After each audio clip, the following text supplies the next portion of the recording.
Hello guys, ఈ వీడియోలో మనం 2026లో జస్ట్ ఆన్లైన్లో మనం కొత్త డ్రైవింగ్ లైసెన్స్కి ఎలా అప్లై చేసుకోవాలనే దాని గురించి క్లియర్గా ఎక్స్ప్లెయిన్ చేస్తాను. ఇందులో చాలామంది ఆల్రెడీ ఎల్ఎల్ఆర్కి అప్లై చేసి ఎల్ఎల్ఆర్ తీసుకుంటారు కదా. ఎల్ఎల్ఆర్ అంటే లర్నింగ్ లైసెన్స్. సో లేదు, లర్నింగ్ లైసెన్స్ కూడా ఇప్పటి వరకు తీసుకోలేదు అన్నా కూడా దానికి ఆల్రెడీ మన ఛానల్లో ఒక వీడియో అయితే అప్లోడ్ చేశాను, ఎల్ఎల్ఆర్కి ఎలా అప్లై చేసుకోవాలనేసి. సో ఒకసారి ఆ వీడియో కూడా చూడండి. వన్స్ మీకు ఎల్ఎల్ఆర్ వచ్చాక, ఎల్ఎల్ఆర్ వచ్చిన తర్వాత నుంచి 30 డేస్ తర్వాత మనం పర్మనెంట్ లైసెన్స్ అయితే అప్లై చేసుకుంటాం అనమాట. సో ఇప్పుడు ఒకవేళ మీరు 30 డేస్ కూడా కంప్లీట్ అయిందంటే 180 డేస్ వరకు మనకు టైం ఉంటుందన్నమాట. అంటే మనం ఎల్ఎల్ఆర్ మన చేతికి వచ్చినప్పటి నుంచి 180 డేస్ లోపు మనం పర్మనెంట్ లైసెన్స్ అయితే అప్లై చేసుకోవచ్చు. లేదు 180 డేస్ కూడా కంప్లీట్ అయిపోయి చాలామంది కామెంట్స్ అయితే చేస్తున్నారు 180 డేస్ కూడా కంప్లీట్ అయిపోయిందని. సో 180 డేస్ కంప్లీట్ అయిపోయిందంటే మళ్ళీ ఆ ఎల్ఎల్ఆర్ని కూడా మీరు రెన్యువల్ అయితే చేసుకోవాల్సి ఉంటుంది అనమాట. మనీ పే చేసి మళ్ళీ రెన్యువల్ చేసుకోవాల్సి ఉంటుంది. సో తర్వాత పర్మనెంట్ లైసెన్స్కి అయితే అప్లై చేసుకోవాల్సి ఉంటుంది. సో ఇప్పుడు మనం ఆల్రెడీ ఎల్ఎల్ఆర్ గురించి వీడియో పెట్టాం కాబట్టి ఇప్పుడు పర్మనెంట్ లైసెన్స్కి ఎలా అప్లై చేసుకోవాలనేసి అయితే క్లియర్గా ఎక్స్ప్లెయిన్ చేస్తాను స్టెప్ బై స్టెప్. సో ఎక్కడ స్కిప్ చేయకుండా వీడియో ఎండ్ వరకు చూడండి.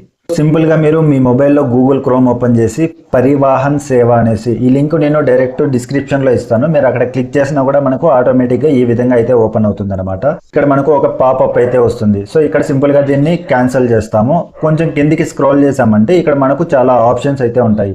సో ఇదంతా మొబైల్లో కూడా సేమ్ ప్రాసెస్ ఉంటుంది. సో ఇక్కడ మన సెకండ్ ఆప్షన్ ఉంది కదా, డ్రైవర్స్ అండ్ లర్నింగ్ లైసెన్స్ అనేసి. సింపుల్గా దీన్ని ఇక్కడ రీడ్ మోర్ అనేసి ఉంది కదా, దాని మీద క్లిక్ చేస్తాం అనమాట. అది క్లిక్ చేసామంటే మళ్ళీ మనకు ఒక పాపప్ అయితే వస్తుంది. సో ఇక్కడ మళ్ళీ క్యాన్సిల్ మీద క్లిక్ చేస్తాము. నెక్స్ట్ కిందికి స్క్రోల్ చేస్తే ఇక్కడ స్టేట్ని అయితే సెలెక్ట్ చేసుకోవాల్సి ఉంటుంది. సో దాని మీద క్లిక్ చేసి ఇక్కడ మన స్టేట్ని సెలెక్ట్ చేసుకుంటాము. ఇందులో ఇక్కడ చూసుకోవచ్చు ఫస్ట్లోనే మనకు అప్లై ఫర్ లర్నర్ లైసెన్స్ అనేసి ఉంది. అలాగే ఇక్కడ అప్లై ఫర్ డ్రైవింగ్ లైసెన్స్ అని ఉంది. సో ఫస్ట్ టైం అప్లై అంటే లర్నింగ్ లైసెన్స్కి కూడా ఇప్పటి వరకు అప్లై చేయలేదంటే మనం ఈ ఆప్షన్ అయితే సెలెక్ట్ చేసుకుంటాము. ఆల్రెడీ లర్నింగ్ లైసెన్స్ మన దగ్గర ఉన్నట్టయితే డైరెక్ట్ పర్మనెంట్ లైసెన్స్కి అప్లై అయితే చేసుకుంటాం కదా. సో ఇప్పుడు మనం పర్మనెంట్ లైసెన్స్ కోసం కాబట్టి సింపుల్గా ఇక్కడ అప్లై ఫర్ డ్రైవింగ్ లైసెన్స్ అని ఉంది కదా, దాన్ని సెలెక్ట్ చేస్తామన్నమాట. అది క్లిక్ చేసామంటే మనకు ఇక్కడ చూసుకోవచ్చు కొన్ని 7 స్టెప్స్ అయితే ఉంటాయన్నమాట, ఎలా అప్లై చేయాలా ఏంటి అనేసి. సో ఇక్కడ కంటిన్యూ అనేసి ఉంది కదా, సింపుల్గా కంటిన్యూ మీద క్లిక్ చేస్తాము. క్లిక్ చేయగానే మనకు ఆటోమేటిక్గా ఈ విధంగా అయితే వస్తుంది. సో ఇక్కడ మన దగ్గర ఆల్రెడీ లర్నింగ్ లైసెన్స్ ఉంటుంది కదా. సో ఆ లర్నింగ్ లైసెన్స్ నెంబర్ అయితే మనం ఇక్కడ ఎంటర్ చేయాల్సి ఉంటుంది అనమాట. ఇక్కడ లర్నింగ్ లైసెన్స్ నెంబర్ అలాగే ఇక్కడ డేట్ ఆఫ్ బర్త్ ఎంటర్ చేసి ఓకే అని ఉంది కదా, దాని మీద క్లిక్ చేస్తామన్నమాట. అక్కడ క్లిక్ చేసిన వెంటనే మనకు ఈ విధంగా అయితే ఓపెన్ అవుతుంది. సో ఇక్కడ చూసుకోవచ్చు మనం ఆల్రెడీ లర్నింగ్ లైసెన్స్కి డీటెయిల్స్ అన్ని కూడా ఇచ్చుంటాం కదా, ఆ డీటెయిల్స్ అన్నీ అయితే ఇక్కడ కనబడతాయి అనమాట మనకు. సో ఇందులో మనం చేయాల్సింది సింపుల్గా ఇక్కడ కిందికి స్క్రోల్ చేసామంటే ఇక్కడ మనకు వెహికల్ టైప్ అనేసి ఉంటుంది కదా. సో ఇక్కడ మనం ఆల్ సెలెక్ట్ చేసుకోవాలి. మనం ఫస్ట్ లర్నింగ్ లైసెన్స్కి అప్లై చేసేటప్పుడు వెహికల్స్ సెలెక్ట్ చేసుకుంటాం కదా, అంటే 2 వీలరా 4 వీలరా అనేసి. సో ఆ వెహికల్స్ అన్నింటినీ కూడా మనం ఇక్కడైతే సెలెక్ట్ చేసుకోవాలి. ఇక్కడ సింపుల్గా సెలెక్ట్ ఆల్ అనేసి ఉంది కదా, దాని మీద క్లిక్ చేసామంటే అన్ని సెలెక్ట్ అవుతాయి. నెక్స్ట్ ఇక్కడ సబ్మిట్ అనేసి ఉంది కదా, దాని మీద క్లిక్ చేస్తామన్నమాట. అది క్లిక్ చేసామంటే ఆటోమేటిక్గా మనకు ఈ విధంగా అయితే వస్తుంది. ఇక్కడ అప్లికేషన్ నెంబర్ అని ఉంది కదా, ఇది కొత్త అప్లికేషన్ నెంబర్ అనమాట. అంటే మనకు లర్నింగ్ లైసెన్స్కి ఒక అప్లికేషన్ నెంబర్ ఉంటుంది కదా, అది వేరే ఉంటుంది. సో ఇప్పుడు మనం ఆ డీటెయిల్స్ అనేది చెక్ చేసుకొని మళ్ళీ అక్కడ సబ్మిట్ మీద క్లిక్ చేసిన వెంటనే కొత్త అప్లికేషన్ నెంబర్ అయితే క్రియేట్ అవుతుంది అనమాట. సో ఈ అప్లికేషన్ నెంబర్ని మనం ఎక్కడైనా సేవ్ చేసి పెట్టుకోవాల్సి ఉంటుంది. నెక్స్ట్ ఇక్కడ డైరెక్ట్ ప్రింట్ అనేసి ఉంది కదా, దాని మీద క్లిక్ చేసినా కూడా ప్రింట్అవుట్ అయితే వచ్చేస్తుంది. సో ఆటోమేటిక్గా మనకు ప్రింట్ వచ్చేసాక మళ్ళీ మనం డైరెక్ట్ బ్యాక్ వెళ్ళామంటే మనకి అక్కడే హోమ్ అనేసి ఉంటుంది కదా, అది క్లిక్ చేసామంటే సో ఇక్కడ చూసుకోవచ్చు ఈ విధంగా అయితే వస్తుంది అనమాట. సో ఇక్కడ మళ్ళీ అప్లికేషన్ నెంబర్ అంటే కొత్త అప్లికేషన్ నెంబర్ వచ్చింది కదా, ఆ అప్లికేషన్ నెంబర్ని ఇక్కడ ఎంటర్ చేస్తాము, డేట్ ఆఫ్ బర్త్ని ఎంటర్ చేస్తాము. ఎంటర్ చేసి సబ్మిట్ మీద క్లిక్ చేస్తామంటే మనకి ఇక్కడ 5 స్టెప్స్ అయితే ఉంటాయన్నమాట. అంటే మనం ఫస్ట్ లర్నింగ్ లైసెన్స్కి ఎలా అప్లై చేస్తామో సేమ్ అదే విధంగా ఇక్కడ కూడా మనకు ఆప్షన్స్ అన్నీ కూడా ఉంటాయన్నమాట. సో ఇప్పుడు మనం ఏం చేయాలంటే ఇక్కడ కనపడుతున్న ఈ 5 స్టెప్స్ని కంప్లీట్ చేసుకోవాల్సి ఉంటుంది. సో ఇందులో ఫస్ట్ మనం ఇప్పుడు చేసాం కదా, సో ఫస్ట్ స్టెప్ అయితే ఇక్కడ కంప్లీట్ అయిపోయింది. నెక్స్ట్ అప్లోడ్ డాక్యుమెంట్స్ అనేసి ఉంది కదా. సో ఇక్కడ ఈ స్టెప్స్ అన్ని కూడా కంప్లీట్ అయ్యాయంటే ఆటోమేటిక్గా మనకు అప్లికేషన్ అంటే మనం అప్లై చేయడం కూడా కంప్లీట్ అయిపోయినట్టు. సో ఇప్పుడు ఇక్కడ దీన్ని అప్లోడ్ డాక్యుమెంట్స్ అని ఉంది కదా, సింపుల్గా దాన్ని సెలెక్ట్ చేసుకొని ఇక్కడ నెక్స్ట్ అని ఉంది కదా, నెక్స్ట్ మీద క్లిక్ చేస్తాం అనమాట. నెక్స్ట్ మీద క్లిక్ చేయగానే మనకు ఆటోమేటిక్గా ఈ విధంగా అయితే ఓపెన్ అవుతుంది. సో ఇక్కడ మళ్ళీ మనకు అప్లికేషన్ నెంబర్ ఇవంతా కనబడతాయి. సింపుల్గా ఇక్కడ ఏం చేస్తామంటే ఓకే అనేసి ఉంది కదా, ఇక్కడ మనం ఫిల్ చేయాల్సింది అయితే ఏం లేదు, డైరెక్ట్గా ఇక్కడ ఓకే అనేసి క్లిక్ చేస్తాం అనమాట. అంటే ఈ డీటెయిల్స్ అన్ని చెక్ చేసుకొని ఓకే క్లిక్ చేస్తాము. క్లిక్ చేసిన వెంటనే ఆటోమేటిక్గా మనకు ఈ విధంగా అయితే ఓపెన్ అవుతుంది అనమాట. సో ఇక్కడ మన డాక్యుమెంట్స్ అయితే అప్లోడ్ చేయాల్సి ఉంటుంది. 10th సెలెక్ట్ చేసుకున్నారా, 8th లేకపోతే గ్రాడ్యుయేట్ పోస్ట్ గ్రాడ్యుయేట్ ఉంటాయి కదా. సో ఏది సెలెక్ట్ చేసుకున్నారో ఆ డాక్యుమెంట్స్ని ఇక్కడైతే అప్లోడ్ చేయాల్సి ఉంటుంది అనమాట. అనమాట. దాంతోపాటు ఏజ్ సంబంధించి అంటే ఏజ్కి ప్రూఫ్ ఒకటైతే మనం లైక్ ఆధార్ కార్డు అయినా పాన్ కార్డ్ అయినా కూడా అందులో మీ ఏజ్ అలాగే అడ్రస్ ఉంటుంది కదా, ఆ డాక్యుమెంట్ ఐడి ప్రూఫ్ అయితే మనం ఇక్కడ అప్లోడ్ చేయాల్సి ఉంటుంది. ఈ ఫైల్ సైజ్ వచ్చి మనకు 1 MB లోపే ఉండాలన్నమాట. అంటే డాక్యుమెంట్స్ మనం అప్లోడ్ చేస్తాం కదా, వాటికి ఖచ్చితంగా 1 MB లోపు ఉంటేనే మనకి ఇక్కడైతే అప్లోడ్ అవుతుంది, లేకపోతే మళ్ళీ మనకి ఇక్కడ ఎర్రర్ అయితే చూపిస్తుంది. సో మీ దగ్గర ఉన్న డాక్యుమెంట్ ఏదైనా సరే, అంటే 10th క్లాస్ ఎడ్యుకేషన్ డాక్యుమెంట్ ఉంటుంది కదా, సో ఆ డాక్యుమెంట్ని ఫైల్ సైజ్ ఎలా తగ్గించుకోవాలనేసి నేను షార్ట్ వీడియోలో అప్లోడ్ చేశాను, ఒకసారి ఆ వీడియో చూడండి తెలియని వాళ్ళైతే. సో ఇక్కడ మనం సింపుల్గా మనం ఇక్కడ అడ్రస్ ప్రూఫ్ అని ఉంది కదా డాక్యుమెంట్స్ దగ్గర, ఇక్కడ క్లిక్ చేస్తాము. సో మీరు ఏదైతే అంటే పాన్ కార్డా లేకపోతే ఆధార్ కార్డా ఏది అప్లోడ్ చేస్తున్నారు అనేసి ఇక్కడ సెకండ్ దీనిలో సెలెక్ట్ చేసుకుంటాం అనమాట. సెలెక్ట్ చేసుకొని దాని నెంబర్ని, డాక్యుమెంట్ నెంబర్, మీ ఆధార్ కార్డు ఉంటుంది కదా, ఆ ఆధార్ కార్డు నెంబర్ని ఇక్కడ ఎంటర్ చేస్తారు. అలాగే గవర్నమెంట్ సంబంధించి కాబట్టి అంటే ఎవరిచ్చారు, ఇక్కడ ఇష్యూ ఆథరైజ్డ్ బై అనేసి ఉంది కదా, సో మనకు గవర్నమెంట్ కాబట్టి గవర్నమెంట్ సెలెక్ట్ చేసుకుంటాడు. ఇష్యూ డేట్ అనేసి ఉంటుంది కదా, మన ఆధార్ కార్డులో డేట్ ఒకటి ఉంటుంది, సో ఆ డేట్ని ఇక్కడ ఎంటర్ చేస్తాము. అలాగే ఇక్కడ బ్రౌజ్ అనేసి ఉంది కదా, సో దాని మీద క్లిక్ చేస్తామంటే ఆటోమేటిక్గా మన మొబైల్ గ్యాలరీ అయితే ఓపెన్ అవుతుంది. సో అందులో నుంచి మీ ఆధార్ కార్డ్ని సెలెక్ట్ చేసుకుంటారు. సెలెక్ట్ చేసుకొని ఇక్కడ లాస్ట్లో అప్లోడ్ అనేసి ఉంది కదా, సింపుల్గా దాన్ని క్లిక్ చేస్తామన్నమాట. అది క్లిక్ చేస్తామంటే 1 MB లోపు ఉంటే మనకు ఆటోమేటిక్గా అప్లోడ్ అయితే అయిపోతుంది. సో ఇక్కడ చూసుకోవచ్చు లాస్ట్లో అప్లోడ్ అయిపోయినట్టు ఈ విధంగా. సో ఇది ఇక్కడ అదే విధంగా మన డాక్యుమెంట్, ఎడ్యుకేషన్ డాక్యుమెంట్ ఉంటుంది కదా, అది కూడా అప్లోడ్ అయిపోయాక ఇక్కడ నెక్స్ట్ అనేసి ఉంది కదా, సింపుల్గా నెక్స్ట్ మీద క్లిక్ చేస్తాము. ఆటోమేటిక్గా మనకు ఈ విధంగా ఇక్కడ చూసుకోవచ్చు మనం అప్లోడ్ చేసినవన్నీ కూడా ఈ విధంగా టిక్ మార్క్ అయితే వస్తాయన్నమాట. సో వచ్చాక మళ్ళీ నెక్స్ట్ ఉంది కదా, సింపుల్గా నెక్స్ట్ మీద క్లిక్ చేస్తాము. క్లిక్ చేశాక ఇక్కడ చూసుకోవచ్చు మనకు డాక్యుమెంట్ అప్లోడ్ అనేది కంప్లీటెడ్కి వచ్చేసింది అనమాట. సో ఇప్పుడు ఏంటంటే ఇక్కడ అప్లోడ్ ఫోటో అండ్ సిగ్నేచర్ ఉంది కదా, సో దాని మీద సెలెక్ట్ చేసుకొని ఇక్కడ నెక్స్ట్ ఉంది కదా, నెక్స్ట్ మీద క్లిక్ చేస్తాము.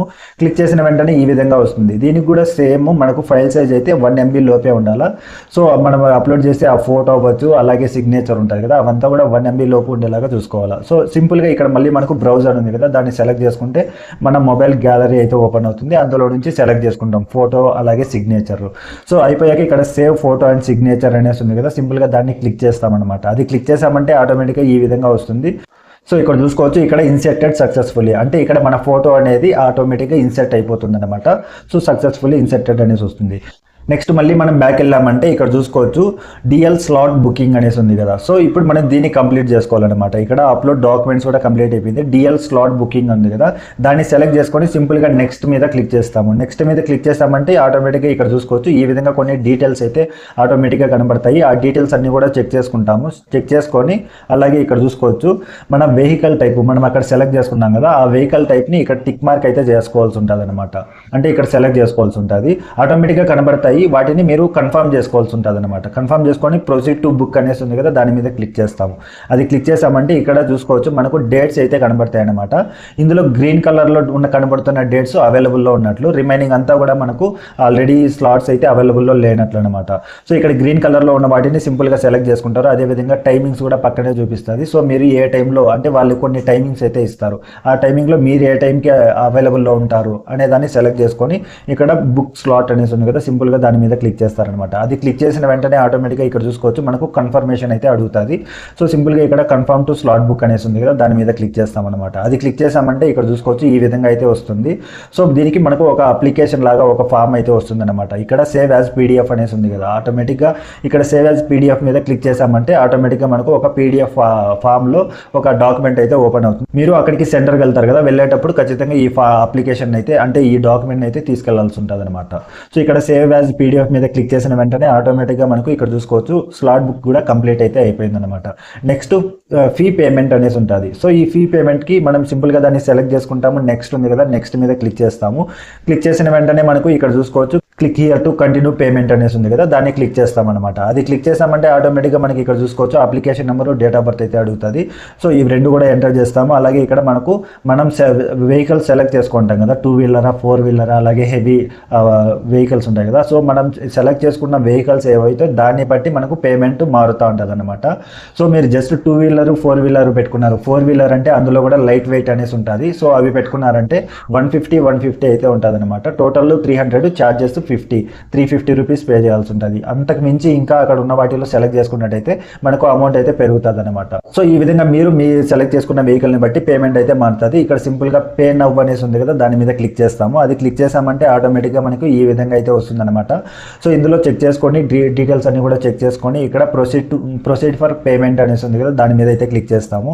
అది క్లిక్ చేసామంటే ఈ విధంగా కంటిన్యూ టు లాగిన్ అని, అంటే మనం ఇక్కడ డైరెక్ట్ ఫోన్పే గూగుల్ పే ఉంటుంది కదా, వాటిని యూస్ చేసుకొని కూడా పేమెంట్ అయితే చేయొచ్చు. లేదు నెట్ బ్యాంకింగ్ ద్వారా చేయొచ్చు, లేకపోతే మనకు క్రెడిట్ అండ్ డెబిట్ కార్డ్స్ ఉంటాయి కదా, వాటిని యూస్ చేసుకొని కూడా పేమెంట్ అయితే చేయొచ్చు. సో నేను ఇక్కడ నెట్ బ్యాంకింగ్ అంటే ఆన్లైన్ ద్వారా చేద్దామని సెలెక్ట్ చేసుకున్నాను కాబట్టి ఈ విధంగా అయితే వస్తుందన్నమాట. సో మీరు ఇక్కడ పేమెంట్ గేట్వే అనేసి బ్యాక్ వెళ్ళామంటే ఇక్కడ చూసుకోవచ్చు పేమెంట్కి దానికి సంబంధించి గేట్వే అయితే ఇక్కడ కనబడుతుంది అనమాట. సో ఇక్కడ ఉంది కదా గేట్వే బ్యాంక్ అనేసి. సో ఇక్కడ మీరు ఫోన్పే గూగుల్ పే ఆప్షన్ కూడా మనకి ఇక్కడైతే చూపిస్తుంది. సో దాన్ని మీరు సెలెక్ట్ చేసుకుంటే ఆటోమేటిక్గా ఫోన్పేకి మీ ఫోన్పే యూపీఐ ఐడి అడుగుతుంది. దాన్ని ఎంటర్ చేశారంటే ఆటోమేటిక్గా దానికి రిక్వెస్ట్ అయితే వస్తుంది. అక్కడ నుంచి పేమెంట్ కంప్లీట్ చేసుకోవచ్చు అనమాట. సో అది పేమెంట్ అయిపోయాక మనకు ఈ విధంగా అయితే వస్తుంది అనమాట. సో ఇక్కడ చూసుకోవచ్చు ఇదంతా కూడా పేమెంట్ ప్రాసెస్ ఆన్లైన్లో చేసేటప్పుడు ఇవంతా కనబడతాయి అనమాట. సో కంప్లీట్ అయిపోయాక ఇక్కడ చూసుకోవచ్చు పేమెంట్ రిసిప్ట్ అనేసి ఉంది కదా, దాని మీద క్లిక్ చేస్తామంటే మనకు ఒక రిసిప్ట్ అయితే వస్తుంది అనమాట. సో ఇక్కడ చూస్తున్నారు కదా ఈ విధంగా ఒక రిసిప్ట్ అయితే వస్తుంది. సో ఈ పేమెంట్ రిసిప్ట్ని కూడా మనం సేవ్ చేసి పెట్టుకొని నెక్స్ట్ మనం అక్కడ స్లాట్ బుకింగ్ డేట్ ఒకటి ఇచ్చుంటాం కదా, ఆ డేట్ రోజు ఈ రిసిప్ట్ని కూడా మనం తీసుకెళ్తే మంచిదన్నమాట. సో ఆటోమేటిక్గా ఈ ప్రాసెస్ కంప్లీట్ అయిపోయిందంటే మనం ఏదైతే మెయిల్ ఐడి ఇచ్చుంటామో ఆ మెయిల్ ఐడికి కూడా మనకు అక్కడ అంటే అప్లికేషన్ ఒకటి ఉంటుంది, మనం అక్కడికి వెళ్ళేటప్పుడు మనం తీసుకెళ్లాల్సి ఉంటుంది కదా. సో ఆ అప్లికేషన్ అలాగే ఈ రిసిప్ట్ దీంతోపాటు ఆధార్ కార్డ్ అయినా పాన్ కార్డ్ అయినా అలాగే మనకు ఎడ్యుకేషన్కి మీరు ఏ డాక్యుమెంట్ ఇచ్చింటారో ఆ డాక్యుమెంట్ ఇవన్నీ కూడా ఖచ్చితంగా తీసుకెళ్లాల్సి ఉంటుంది. సో ఇది ఫ్రెండ్స్ ఈ విధంగా సింపుల్గా అప్లై చేసుకోవచ్చు, మనం ఆన్లైన్లోనే అప్లై చేసుకోవచ్చు. లర్నింగ్ లైసెన్స్ గురించి చెప్పుకుంటే ఆ లర్నింగ్ లైసెన్స్లో మనం నార్మల్గా ఆన్లైన్ టెస్ట్ ఒకటి ఉంటుంది కదా, సో ఆ టెస్ట్ అనేది ఇంతకుముందు మనం అక్కడ సెంటర్కే వెళ్ళి కంప్లీట్ చేసుకోవాల్సి ఉండే. సో ఇప్పుడు ఏంటంటే ఆ టెస్ట్ కూడా సింపుల్గా మనం ఆన్లైన్లోనే కంప్లీట్ చేసుకోవచ్చు. సో ఈ విధంగా మనం ఎల్ఎల్ఆర్కి అలాగే పర్మనెంట్ లైసెన్స్కి కూడా చాలా సింపుల్గా అయితే అప్లై చేసుకోవచ్చు అనమాట. సో వీడియో ఇన్ఫర్మేటివ్గా ఉందంటే లైక్ చేయండి. ఇంకా మీకు ఏదైనా చిన్న డౌట్ ఉన్నా కూడా కామెంట్ చేయండి, ఖచ్చితంగా మీకైతే రిప్లై చేస్తాను. అలాగే కొత్తగా చూస్తుంటే తప్పకుండా సబ్స్క్రైబ్ చేసుకోండి. Thank you so much. Bye bye.